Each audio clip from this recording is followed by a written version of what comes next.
आज आपण बनवणार आहे तिखट रवा। त्यासाठी रवा घातलाय आणि आता आपण थोडंसं तूप घालून घेत आहे।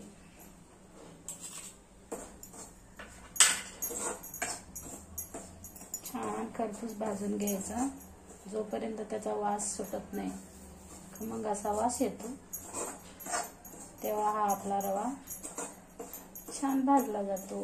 खायला पण त्याची चव येते बघा, असा थोडासा पिवळसर होतो। आता आपण हा रवा छान भाजलाय, काढून घेऊया।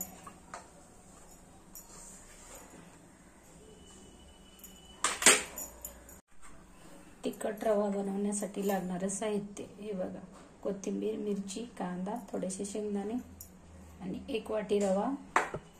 त्याला लागणारं पाणी 1 तांब्या भरून लागतं, थोडेसे जिरे आणि तेल। चला पण आपण बनवूया। आता त्यासाठी तेल घालून घेऊया कढई।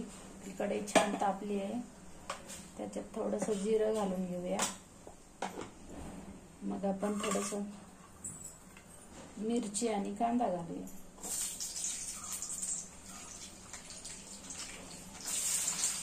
आपले कच्चे शेंगदाणे आहेत ना, ते पण संपून घालून घेऊया, म्हणजे छान फ्राय होते। थोडीशी कोथिंबीर पण तेलात घालून घेऊया, म्हणून आपल्या रव्याला छान चव येईल।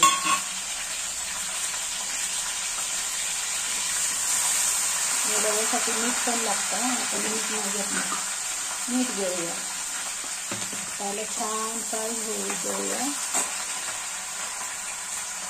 छान फ्राय पण होईल आणि एवढं मीठ घालूया आपण चवीसाठी, लवकर कांदा कुरकुरीत होईल मिठामुळे।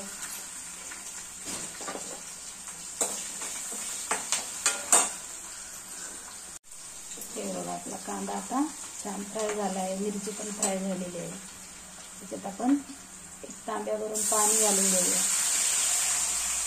थोडंसं कमी घालते। 1 वाटी रवा। तर स्लो गॅस करून शिजू द्यायचं, नाही तर गाठी होतील। लगेच हलवायला घ्यायचं, छान हलवून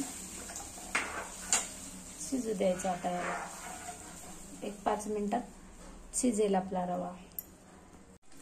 हे बघा, आपला रवा खूप छान शिजून तयार आहे। 5 मिनिटं नाही लागली, मस्त रवा